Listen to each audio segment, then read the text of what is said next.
الحمد لله رب العالمين والصلاة والسلام على رسوله الأمين أما بعد فأعوذ بالله من الشيطان الرجيم بسم الله الرحمن الرحيم رب اشرح لي صدري ويسر لي أمري واحلل عقدة من لساني يفقهوا قولي 29واں پارہ سورہ مزمل۔ آج 3 آیات کا ترجمہ پڑھیں گے۔ یہ 3 آیات بھی اسی مضمون کے حوالے سے ہیں کہ جس میں آپ صلی اللہ علیہ وسلم کو حکم دیا جا رہا ہے کہ کھڑے ہو جائیے، قیام کیجیے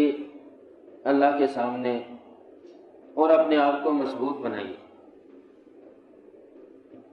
اِنَّا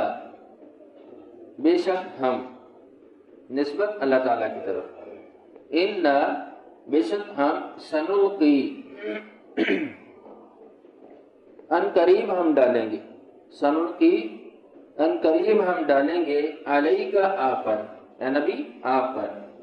قولا ایک بات۔ یہ بات کیا ہے؟ اس بات سے مراد قرآن بھی ہے اور آپ صلی اللہ علیہ وسلم کو ملنے والی نبوت کی ذمہ داریاں، وہ بھی مراد ہے، لیکن اصل یہاں پہ قولا سے مراد قرآن ہے۔ ثقیلا باری، انا سنلقی علیک قولا ثقیلا، ان قریب ہم آپ پر ایک باری بات ڈالنے والے ہیں۔ تو قرآن کو ثقیل کہا گیا ہے، ثقل سے، باری، وزنی، یعنی قرآن ایک ایسی چیز ہے جو بہت باری ہے، وزنی ہے۔ جیسے پہلے آپ نے پڑھ لیا ہے سورہ حشر کی 21 نمبر آیت میں، لو انزلنا هذا القرآن على جبل لرأيته خاشعا متصدعا من خشیۃ اللہ، کہ اگر ہم اس قرآن کو پہاڑوں پہ نازل کر دیتے تو وہ جھک جاتے، اللہ کے ڈر سے پھٹ جاتے۔ یعنی قرآن اپنی اصل کے اعتبار سے بہت باری ہے، بہت غضب کی چیز ہے۔ بعین ایسے ہی جیسے نماز پڑھنے والوں کے بارے میں قرآن میں اللہ تعالیٰ نے فرمایا وَاسْتَعِینُوا بِالصَّبْرِ وَالصَّلَاةِ وَإِنَّهَا لَكَبِیرَةٌ إِلَّا عَلَى الْخَاشِعِینَ، کہ نماز بہت باری ہے لیکن جو اللہ سے ڈرنے والے ہیں ان کے لیے نہیں۔ نماز کے لیے وقت نکالنا، وقت پہ پڑھنا، پوری توجہ مرکوز رکھتے ہوئے پڑھنا، اپنے کام کاج کو چھوڑ کر ایک روٹین کے مطابق ٹھیک ہے مسجد میں آنا، ایک باری چیز ہے، باری کام ہے، لیکن ان کے لیے بھاری نہیں ہوتا جو اس کی لذت کو محسوس کر لیتے ہیں۔ نماز کی لذت ان کو محسوس ہو جاتی ہے، یعنی ایسا شوق پیدا ہو جاتا ہے، پھر وہ شوق ایسا کہ اگلی کی طلب ہے، ایسی لذت کہ اگلی نماز پڑھی جائے، دوبارہ ٹائم ہو جائے اللہ کے سامنے کھڑا۔ تو قرآن ایک باری چیز ہے۔ وَلَقَدْ يَسَّرْنَا الْقُرْآنَ لِلذِّكْرِ فَهَلْ مِن مُّدَّكِرٍ،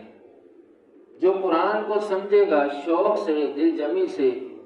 دل لگی کے ساتھ اس کو پڑھے گا، سمجھے گا، تو اس کے لیے قرآن آسان ہے۔ وَلَقَدْ يَسَّرْنَا الْقُرْآنَ لِلذِّكْرِ فَهَلْ مِن مُّدَّكِرٍ، کون ہے جو قرآن میں تدبر کرے؟ ہم نے تو اس کو آسان بنا دیا ہے۔ یعنی غور و فکر کرنے والے کے لیے، اس کے شوق کے ساتھ پڑھنے والے کے لیے، سمجھنے کے لیے یہ اللہ نے قرآن آسان بنا دیا ہے۔ ویسے اپنی اصل کے اعتبار سے قرآن ایک باری چیز ہے، اور وحی کے اعتبار سے بھی قرآن، وحی کے نزول کے اعتبار سے بھی باری چیز۔ جیسے حدیث سیدنا زید بن ثابت رضی اللہ تعالیٰ عنہ کی صحیح بخاری کی، فرماتے ہیں کہ میں رسول اللہ صلی اللہ علیہ وسلم کے ساتھ بیٹھا ہوا تھا، جگہ تنگ ہو مل کے بیٹھتے ہیں، یہ ایسے ران میری آپ صلی اللہ علیہ وسلم کی ران کے نیچے تھی، آپ کا گھٹنا جو ہے میرے گھٹنے کے اوپر تھا، تو اسی وقت وحی کا نزول ہو گیا، تو مجھے ایسے محسوس ہونے لگا کہ جیسے میرا یہ گھٹنا ٹوٹ جائے گا، آپ صلی اللہ علیہ وسلم کی ران کے ساتھ میری ران کچل دی جائے گی، تو اس طرح مجھے محسوس ہونے لگا۔ اور سیدہ عائشہ رضی اللہ تعالیٰ عنہ فرماتی ہے کہ رسول اللہ صلی اللہ علیہ وسلم پر سخت سردی کے موسم میں جب قرآن نازل ہوتا تو آپ کی پیشانی سے پسینہ ٹپکنے لگ جاتا۔ اور تیسری حدیث بھی صحیح بخاری کی ہے، سیدہ عائشہ رضی اللہ تعالیٰ عنہ فرماتی ہیں کہ آپ صلی اللہ علیہ وسلم سواری پر سوار ہوتے، اونٹنی پہ سوار ہوتے، تو وہ سواری اس وحی کے نزول کو، اس بوجھ کو برداشت نہ کر پاتی، یعنی وہ موو نہ کر پاتی، اتنا اس کا بوجھ ہوتا وحی کا کہ اس کا سینہ زمین سے لگ جاتا۔ تو قرآن ایک اس اعتبار سے بہت وزنی ہے، ثقیل ہے، لیکن جو اس قرآن سے جڑ جاتا ہے، اس کو سمجھ لیتا ہے، سمجھنے کی کوشش کرتا ہے، اس کے لیے اللہ تعالیٰ نے قرآن کو آسان کر دی۔ بچے کو قرآن حفظ کرنے پہ لگا لیں۔ ہر والدین کی جو تھوڑا سا بھی دین سے محبت رکھتا ہے، اس کی خواہش ہوتی ہے کہ میرا بیٹا، میری بیٹی قرآن حفظ کر دے، لیکن بچے کئی سال لگا دیتے ہیں قرآن سے، پھر یہاں تک کہ دور بھاگتے ہیں، قرآن کو حفظ نہیں کرتے، یعنی اس کو چھوڑ دیتے ہیں یا ان کا دل نہیں لگتا۔ یعنی یہ اتنا آسان نہیں ہے کہ قرآن کو حفظ کر لیا جائے، یہ ایک ایسی چیز ہے جس کو اللہ نے ثقیل بنایا ہے، لیکن پھر جو اس کے ساتھ جڑ جاتا ہے، جو اس کی محبت کو یا اس کی لذت کو محسوس کرنا شروع کر دیتا ہے شوق کے ساتھ، پھر اللہ اس کے لیے اس کو آسان بنا دیتے ہیں۔ ان بے شک ناشیہ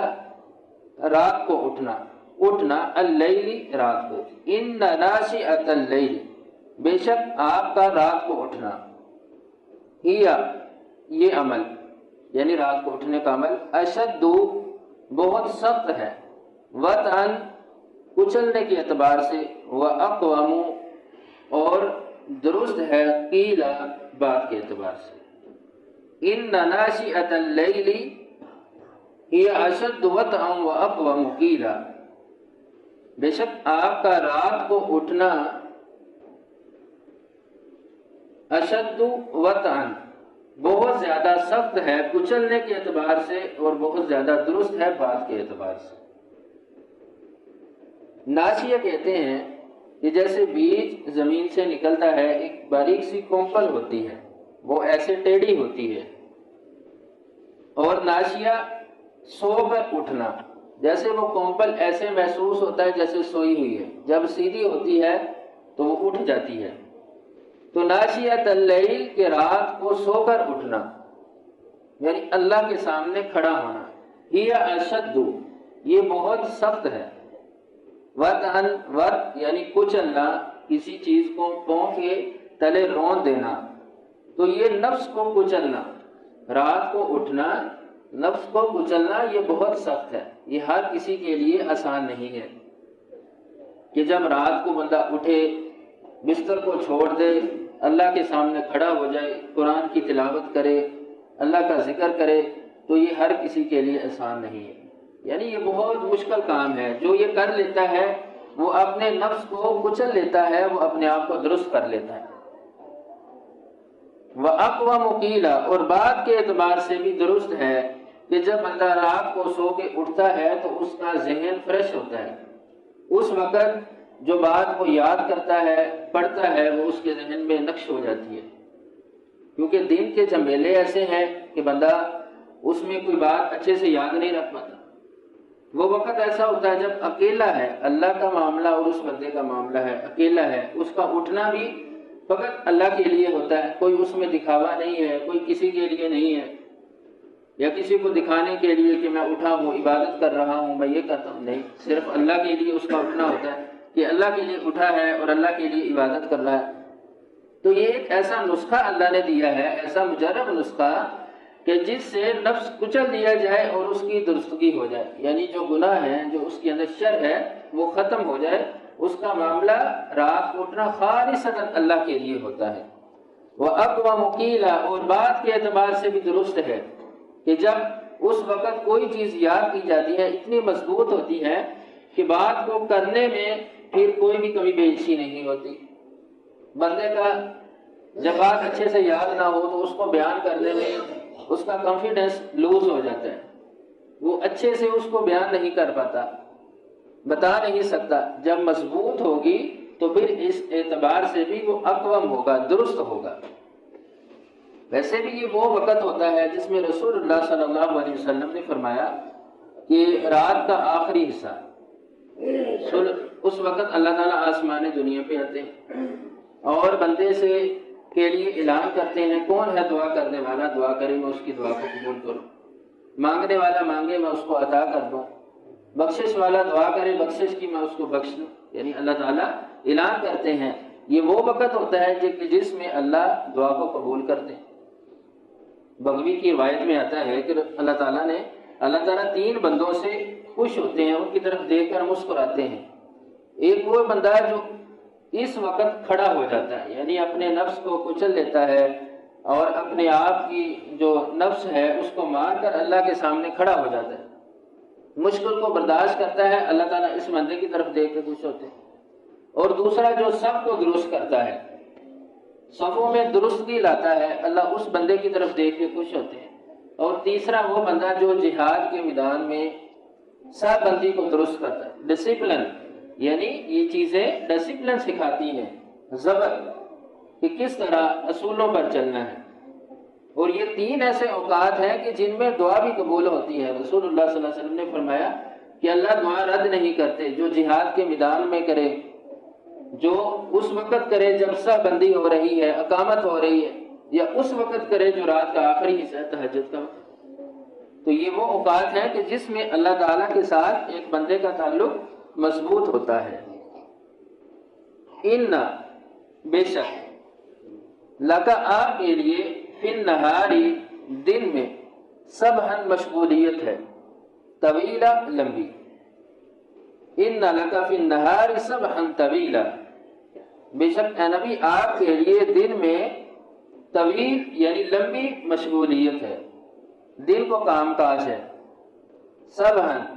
ایسی مشغولیت، سبحن کہتے ہیں کہ پرندے کا ہوا میں تیرنا، مچھلی کا پانی میں تیرنا تیزی سے، یعنی دن کے اندر ایسے تیزی ہے، کام کاج ہے، مشغولیت ایسی ہے، ٹھیک ہے، لوگوں سے ملنا، ادھر ادھر جانا، کام کرنا، اپنی فکر معاش، یعنی صبح سے لے کر شام تک دوڑ لگی ہوئی ہے۔ تو اس دوڑ کے اندر آپ اپنا ایسی عبادت نہیں کر سکتے کہ جس کے لیے آپ کو وقت نکالنا پڑے، آپ کو الگ سے بیٹھنا پڑے، یعنی دن میں اتنی زیادہ مشغولیت ہے۔ ان لک فی النہار سبحن طویلا، تو پھر اس میں آپ کیا کریں، سبحن تسبیح کے معنی میں بھی ہے، تو پھر اس میں آپ تسبیح کریں، یعنی تسبیح کے لیے آپ کو الگ سے وقت نہیں نکالنا، اپنے کام کاج میں، دکانداری میں، چلتے پھرتے آپ اپنی زبان سے اللہ کی تسبیح کر سکتے ہیں۔ تو جو قیام کا معاملہ ہے وہ رات کو اللہ کے سامنے کھڑا ہونا ہے، اس میں قرآن پڑھنا ہے، عبادت کرنی ہے۔ ان لک فی النہار سبحا طویلا، اور تسبیح کے لیے آپ کے لیے دن کا وقت ہے، رات کو بھی کریں لیکن دن میں یہ ایک ایسا عمل ہے جس سے آپ اللہ کے قریب ہو سکتے ہیں۔ سبحان ربک رب العزت عما یصفون وسلام علی المرسلین والحمد للہ۔